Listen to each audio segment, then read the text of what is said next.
Hi అండి, welcome to my channel.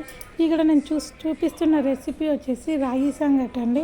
నేను ఇక్కడ చూపిస్తున్న ఒక గ్లాస్తో రైస్ తీసుకున్నానండి. ఒక బౌల్కి బాగా వాష్ చేసి 1కి 6 గ్లాసులు వాటర్ తీసుకోండి. 1కి 6 గ్లాసులు తీసుకోవడం వల్ల రైస్ అనేది చాలా సాఫ్ట్గా ఉడుకుతుంది. ఇక్కడ నేను కుక్కర్లో చేయడం లేదండి, అందుకే 1కి 6 గ్లాసులు తీసుకున్నాను. ఒకవేళ మీరు కుక్కర్లో చేసేటుకుంటే 1కి 3 గ్లాసులు చాలండి. ఇలా ఇది నేను కడిగి పెట్టుకున్న తర్వాత 30 మినిట్స్ సోక్ చేసి పెట్టానండి. ఆ తర్వాత గ్యాస్ ఆన్ చేసి గ్యాస్ పైన పెట్టుకున్నాను. ఇలా గ్యాస్ పైన పెట్టిన తర్వాత 5 మినిట్స్కి ఇలా వాటర్ బాయిల్ అవుతున్నప్పుడు నేను లో ఫ్లేమ్లో కన్వర్ట్ చేసుకున్నానండి. అలాగే మధ్య మధ్యలో రైస్ని ఇలా కలుపుతూ ఉండండి, లేదంటే రైస్ అనేది అడుగునే ఉంటుంది కదా, అడుగంటిపోతుంది.